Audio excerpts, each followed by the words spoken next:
Ինչպես ստուգել ձեր վարկային պատմությունը եւ ինչ քայլերով կարելի է այն բարելավել։ Բավականին մանրամասն եւ բավականին փոքր գերված զեկույց է, շատ ուշադիր է պետք լինել այն երաշխավորությունների նկատմամբ, որոնք մենք տրամադրում ենք։ Շատերը չգիտեն ակրայի մասին կամ վարկային զեկույցի մասին։ FICO score-ը գնահատվում է 5 պարամետրների հիման վրա։ Ողջույն սիրելի ունկնդիրներ, այսօր կխոսենք նրանից, թե ինչպես ստուգել ձեր վարկային պատմությունը եւ ինչ քայլերով կարելի է այն բարելավել։ Յուրաքանչյուր էպիզոդում ներկայացնում ենք պարզ լեզվով բարդ ֆինանսական հասկացությունները եւ տալիս որոշակի գործնական խորհուրդներ։ Շնորհակալություն ենք հայտնում Արարատ բանկին այս նախաձեռնությունը հովանավորելու համար եւ քաղաքացու ֆինանսական գրագիտությունը կարևորելու համար։ Բանկի աջակցությամբ մենք կարողանում ենք տրամադրել որակյալ կրթական բովանդակություն, որը ձեզ կօգնի գրագետ ֆինանսական որոշումներ կայացնել։ Շարունակեք հետևել Պարզից Պարզ ոդքասթին, որպեսզի միասին կարողանանք կառուցել ավելի ֆինանսապես գրագետ հասարակություն։ Բաժանորդագրվեք, սեղմեք զանգի կոճակը, որպեսզի բաց չթողնեք մեր պարբերական տեսանյութերը։ Այսօր խոսելու ենք նրա մասին, թե ինչպես առաջին հերթին ստուգել իմանալ ձեր վարկային պատմությունը, եթե չունեք, ինչպես սկսել այն կառուցել եւ ինչպես բարելավել, եթե արդեն իսկ ունեք։ Ասեմ, որ վերջերս հաճախ մասնակցում եմ տարբեր միջոցառումների եւ պրակտիկորեն բոլոր միջոցառումների ժամանակ ինձ մոտենում են մարդիկ, երիտասարդներ, ոչ երիտասարդներ եւ շնորհակալություն են հայտնում բովանդակության համար, որը ինձ ոգևորում է շարունակելու այս գործը, որ սկսել եմ։ Անդրադառնանք վարկային պատմության, ասեմ, որ այս հաղորդումը նկարահանելու համար ես ինքս փորձեցի գնալ այն քայլերով, որոնց մասին շուտով կկիսվեմ եւ այդ քայլերը անելով պրակտիկորեն տեսա բոլոր բարդությունները, դժվարությունները եւ նաեւ օգուտները, որ այս հաղորդման ընթացքում շուտով կլսեք ինձնից։ Այսպես վարկային պատմության համար Հայաստանում գոյություն ունի Ակրա վարկային բյուրո։ Վարկային բյուրո ասածը ընդհանուր անվանում է, դա նշանակում է մի կազմակերպություն, որտեղ հավաքագրվում են մեր ստացված, վճարած վարկային պատմությունները։ Վարկային բյուրոյի անդամներ են հանդիսանում Կենտրոնական բանկը եւ առևտրային բանկերը եւ հնարավոր է նաեւ այլ կազմակերպություններ։ Մեր երկրում կա մեկ վարկային բյուրո, ընդհանրապես աշխարհում տարբեր երկրներում տարբեր փորձ կա։ Գնալով akra.am կայք, աջ վերևի անկյունում կարող եք տեսնել գրանցման կոճակը։ Այդ գրանցման կոճակի միջոցով ամբողջությամբ on-line հնարավոր է գրանցվել կայքում, այսինքն դա փորձեցի անել, որոշ դժվարություններ եղան նույնականացման հետ կապված, պրակտիկ խորհուրդներ, նույնականացման քարտով գրանցվելու դեպքում դրեք լուսավոր տեղ եւ փորձեք սկանավորել ձեր հեռախոսով, քանի որ համակարգչով մի քիչ ավելի դժվար է դա ստացվում։ Եվս մեկ գործնական խորհուրդ նույնականացման քարտը անհրաժեշտ է շուրջ տալ,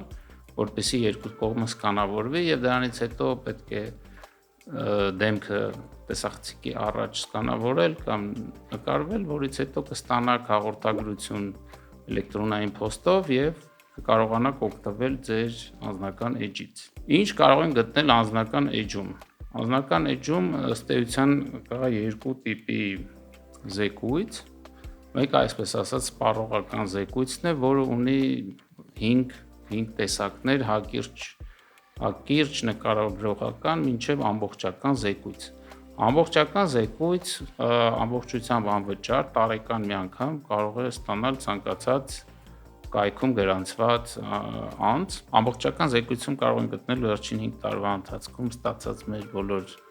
վարկերը ըստ բանկերի, մեր մարումներով բավականին մանրամասն եւ բավականին փոքր գերված զեկույց է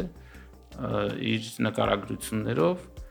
ինչն է լավ, իր մեջ կան գույնային լուծումներ, եթե զեկույցում հիմնականում տեսնում եք կանաչ դաշտեր, նշանակում է դուք չունեք ուշացումներ։ Այն դեպքում, երբ որ կպատահեն դեղին, նարնջագույն կամ կարմիր լուծումներ, անպայման պետք է ուշադրություն դարձնել։ Ավելի հակիրճ կամ նկարագրող զեկույցները արդեն ընթացքում պետք է վճարել, որպեսզի ստանալ։ Ասեմ, որ դրան զուգահեռ կա եւս մեկ զեկույց, կոչվում է FICO score, որը ամերիկյան սկորինգային մոտեցում է, նույնատիպ մոտեցումը դրված է մեր մոտ։ Ինչով է լավ է զեկույցը եւ ինչով է վատ, լավ է նրանով, որ ինքը մեկ թիվ է ցույց տալիս։ Կա որոշակի դասակարգում վատ, բավարար, լավ, շատ լավ եւ բացառիկ կամ գերազանց ըստ նրա թե որ խմբում եք հայտնվել ըստ 5 պարամետրների։ FICO score-ը գնահատվում է 5 պարամետրների հիման վրա, դա վարկային բեռի մեծությունն է, դա վարկային պատմությունն է, դա նոր գործիքներից օգտվելն է, գործիքների բազմազանությունն է եւ վարկային պատմության երկարությունը։ Ըստ այս խմբերի կարելի է կռահել, թե ինչ ուղղություններով է մեզ պետք է գործողություններ կատարել։ FICO score-ը երբ քաշում ենք կայքից, այնտեղ որոշակի շատ հակիրճ դիտարկումներ կան։ Բնականաբար մանրամասն գրված չէ, թե ինչպես է մեր վարկային պատմությունը վերածվում վարկանիշի կամ score-ի, որովհետև այդ score-ը մեկ թիվ է, եւ այդ թիվը կարող է լինել բավարար, կարող է լինել լավ, եւ նաեւ շատ հստակ չի այսօրվա դրությամբ, թե որ բանկը կոնկրետ ինչպես է կիրառում score-ը, ենթադրաբար ինչքան լավն է ձեր score-ը, ավելի հեշտ պետք է ստանաք վարկ։ Էլ ինչ կարող ենք անել կայքում, կա հարցումների պատմություն edge, որը կարող եք ստուգել ցանկացած ժամանակ, բավականին օգտակար ինֆորմացիա, կարող եք մտնել, տեսնել, որ ընդհանրապես ով է հարցում արել ձեր մասին, սովորաբար դա բանկերն են, երբ որ դուք բանկում հաշիվ եք բացում կամ վարկի եք դիմում, ուշադիր եղեք, վարկի դիմումում տեղ կա, որտեղ վարկային մոնիտորինգի համար թույլտվություն եք տալիս բանկին, եւ հետեւաբար բանկը արդեն առանց ամեն անգամ հարցում անելու կարող է ձեր մասին վարկային զեկույց ստանալ, որի հիման վրա այսօր արդեն բանկերը մոբայլ հավելվածների միջոցով հաճախ նաև հեշտացված պրոցեդուրաներով առաջարկում են վարկեր, որի մասին նախորդ անգամ խոսել ենք եւ հավանաբար ելի կխոսենք։ Հնարավոր է նաև միացնել SMS հաղորդագրությունների ծառայությունը եւ ընթացքում տեղեկացված լինել արդյոք հարցումներ եղան ձեր վարկային պատմության վերաբերյալ կամ որոշակի փոփոխություններ տեղ ունեցան ձեր վարկային պատմության մեջ։ Եվ այսպիսով հաշվի առնելով, թե ինչպես է կառուցվում օրինակ նույն FICO score-ը, կարելի է անդրադառնալ նրան, թե ինչ գործողություններ կարող ենք մենք անել, որպեսզի բարելավենք պատմությունը։ Եթե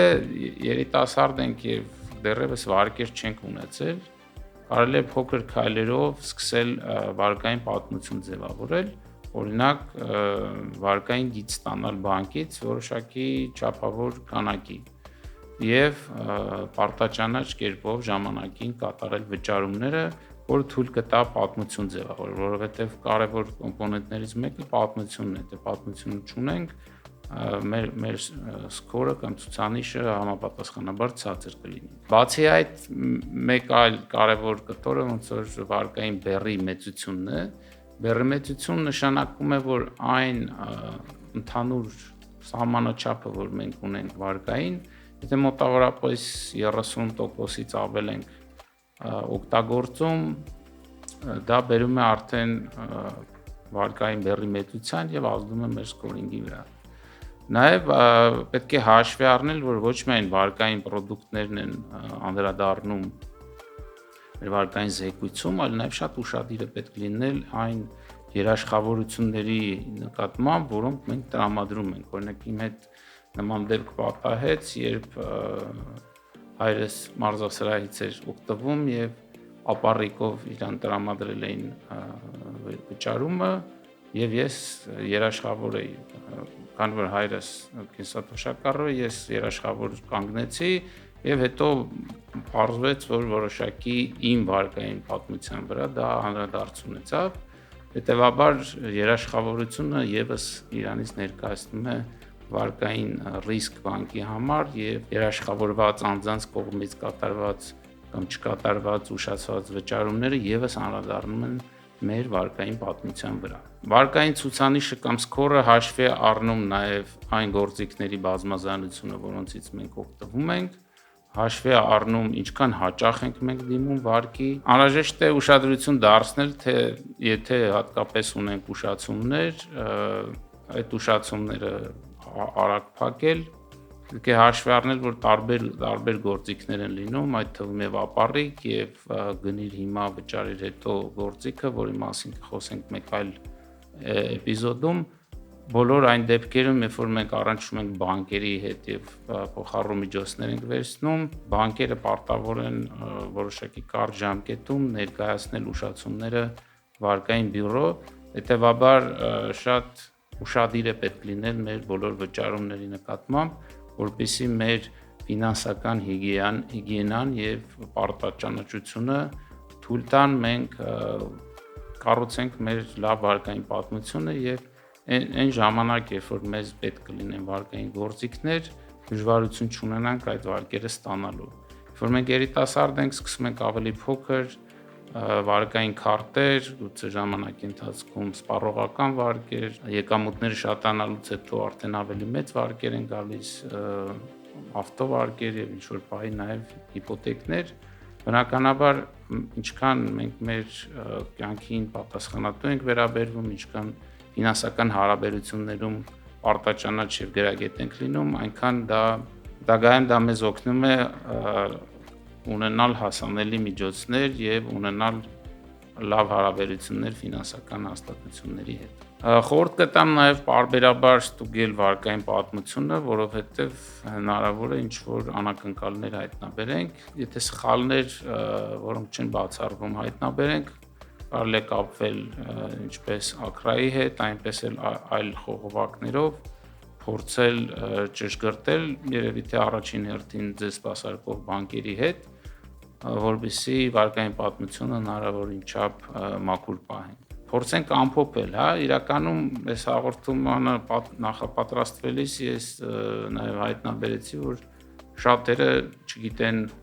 ակրայի մասին կամ վարկային զեկույցի մասին, ես ինքս իմ վարկային զեկույցը առաջին անգամ քաշեցի, դրա մեջ որոշակի նոր բաներ պարզեցի իմ համար, ինչպես նաև FICO score-ը, որի մասին բնականաբար գիտեի, բայց իմ score-ը չգիտեի, քաշեցի, իմացա, հասկացա, որ որոշակի քայլեր ես ինքս ունեմ անելու եւ ամփոփելով ասեմ, որ պարտաճանաչ վճարումները շատ կարեւոր են մեզ որպես գիտակից հասարակության անդամ քաղաքացի լինելու համար, որպեսզի այն ժամանակ, երբ որ մեզ վարկային միջոցներ են պետք, բանկերի հետ առնչվել է պետք, մենք հեշտությամբ ունենանք հասանելի միջոցներ։ Դրա համար պետք չէ ունենալ ուշացումներ, պետք չէ ունենալ չափից շատ վարկեր, պետք է օգտվել գրագետ գործիքներից, պետք է կարողանալ հետևել սեփական ֆինանսական վարկագծին։ Խորհուրդ կտամ անպայման այցելել ակրայի կայքը, գրանցվել եւ ստանալ ձեր վարկային զեկույցը, ուսումնասիրել, պարբերաբար անդրադառնալ դրան։ Շարունակեք հետևել մեր ոդկասթին, հաջորդ էպիզոդում կփորձենք խոսել թվային բանկային ծառայությունների մասին։